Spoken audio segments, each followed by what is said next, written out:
मैं अपने चैम्बर में बैठा हुआ था।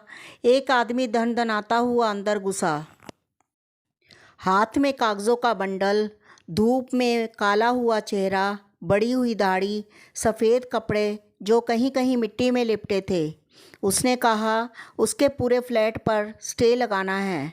बताइए क्या क्या कागज़ और चाहिए वकील साहब, क्या लगेगा खर्चा? मैंने उन्हें बैठने को कहा। रघु, पानी दे इधर, मैंने आवाज़ लगाई। वो कुर्सी पर बैठे, उनके सारे कागजात मैंने देखे, उनसे सारी जानकारी ली। आधा पौना घंटा गुजर गया। मैं इन कागज़ों को देख लेता हूँ, आपके केस पर विचार करेंगे। आप ऐसा कीजिए बाबा, शनिवार को मिलिए मुझसे।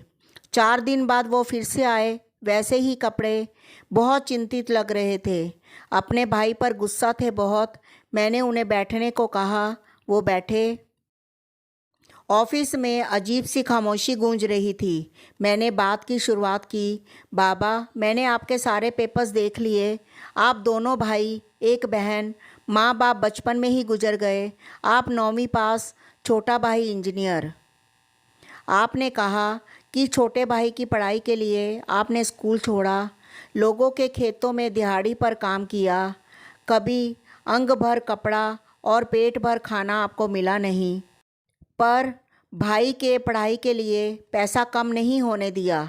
एक बार खेलते खेलते भाई को किसी बैल ने सींग घुसा दिए, लहू लुहान हो गया आपका भाई। फिर आप उसे कंधे पर उठाकर 5 किलोमीटर दूर अस्पताल ले गए। सही देखा जाए तो आपकी उम्र भी नहीं थी ये समझने की, पर भाई में जान बसी थी आपकी। माँ बाप के बाद मैं ही इनका माँ बाप हूँ, ये भावना थी आपके मन में। फिर आपका भाई इंजीनियरिंग में अच्छे कॉलेज में एडमिशन ले पाया। आपका दिल खुशी से भरा हुआ था। फिर आपने मरते दम तक मेहनत की। 80,000 की सालाना फीस भरने के लिए आपने रात दिन एक कर दिया। बीवी के गहने गिरवी रख के, कभी साहूकार से पैसा लेकर आपने उसकी हर ज़रूरत पूरी की। फिर अचानक उसे किडनी की तकलीफ़ शुरू हो गई। डॉक्टर ने किडनी निकालने को कहा। तुमने बिना सोचे समझे अगले मिनट में उसे अपनी किडनी दे दी। कहा, कल तुझे अफसर बनना है, नौकरी करनी है, कहाँ कहाँ घूमेगा बीमार शरीर लेके। मुझे गांव में ही रहना है, एक किडनी भी बस है मुझे। ये कहकर किडनी दे दी उसे। फिर भाई मास्टर्स के लिए हॉस्टल में रहने गया। लड्डू बने, देने जाओ। खेत में मकई खाने तैयार हुई, भाई को देने जाओ। कोई तीज त्योहार हो, भाई को कपड़े दो। घर से हॉस्टल 25 किलोमीटर, तुम उसे डिब्बा देने साइकिल पर गए। हाथ का निवाला पहले भाई को खिलाया तुमने। फिर वो मास्टर्स पास हुआ, तुमने पूरे गांव को खाना खिलाया। फिर उसने शादी कर ली, तुम सिर्फ मेहमानों की तरह वहाँ पर गए।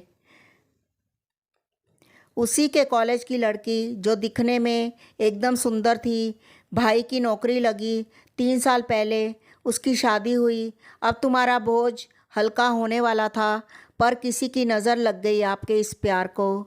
शादी के बाद भाई ने आना बंद कर दिया। पूछा तो कहता है, मैंने बीवी को वचन दिया है, घर पैसा देता नहीं। पूछा तो कहता है कर्जा सिर पे है।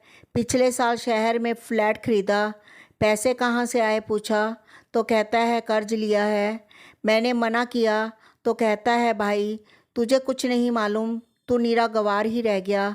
अब तुम्हारा भाई चाहता है गांव की आधी खेती बेचकर तुम उसे पैसा दे दो। इतना कह के मैं रुका। रघु ने लाई चाय की प्याली, मैंने मुंह से लगाई। तुम चाहते हो भाई ने जो मांगा वो उसे ना देकर उसके ही फ्लैट पर स्टे लगाया जाए, क्या यही चाहते हो तुम? वो तुरंत बोला, हाँ। मैंने कहा, हम स्टे ले सकते हैं, भाई के प्रॉपर्टी में हिस्सा भी मांग सकते हैं, पर तुमने उसके लिए जो खून पसीना एक किया है वो नहीं मिलेगा। तुमने उसे जो किडनी दी वो वापस नहीं मिलेगी। तुमने उसके लिए जो ज़िंदगी खर्च की है वो भी वापस नहीं मिलेगी। मुझे लगता है इन सब चीज़ों के सामने उस फ्लैट की कीमत शून्य है। भाई की नीयत फिर गई, वो अपने रास्ते चला गया। अब तुम भी उसी घृणित सड़क पर मत जाना। वो भिखारी निकला, तुम मददगार थे, मददगार ही रहो। तुम्हारा हाथ ऊपर था, ऊपर ही रखो। कोर्ट कचहरी करने की बजाय बच्चों को पढ़ाओ लिखाओ। पढ़ाई करके तुम्हारा भाई बिगड़ गया, इसका मतलब बच्चे भी ऐसा करेंगे, ये तो नहीं होता। वो मेरे मुंह को ताकने लगा, उठ के खड़ा हुआ, सब कागजात उठाए और आंखें पोंछते हुए कहा, चलता हूँ वकील साहब। उसकी रुलाई फूट रही थी और उसके आंसू मुझे दिख ना जाए ऐसी कोशिश कर रहा था। इस बात को अरसा गुजर गया। कल वो अचानक मेरे ऑफिस में आया, कलमों में सफ़ेदी झांक रही थी। उसके साथ में एक नौजवान था, हाथ में थैली। मैंने कहा, बाबा बैठो। उसने कहा, बैठने नहीं आया वकील साहब, मिठाई खिलाने आया हूँ। ये मेरा बेटा बेंगलौर रहता है, कल आया गांव। अब 3 मंजिला मकान बना लिया है वहाँ। मैंने थोड़ी थोड़ी करके 10-12 एकड़ खेती खरीद ली। अब मैं उसके चेहरे से टपकती हुई खुशी को महसूस कर रहा था। वकील साहब, आपने मुझे कहा कोर्ट कचहरी के चक्कर में मत लगो। गांव में सब लोग मुझे भाई के खिलाफ भड़का रहे थे। मैंने उनकी नहीं, आपकी बात सुन ली। मैंने अपने बच्चों को पढ़ाई में लगाया और भाई के पीछे अपनी ज़िंदगी बर्बाद नहीं होने दी। कल भाई भी आकर पाँव छूकर गया, माफ़ कर दे, मुझे ऐसा कह गया। मेरे हाथ की मिठाई हाथ में ही रह गई, मेरे आंसू टपक ही गए।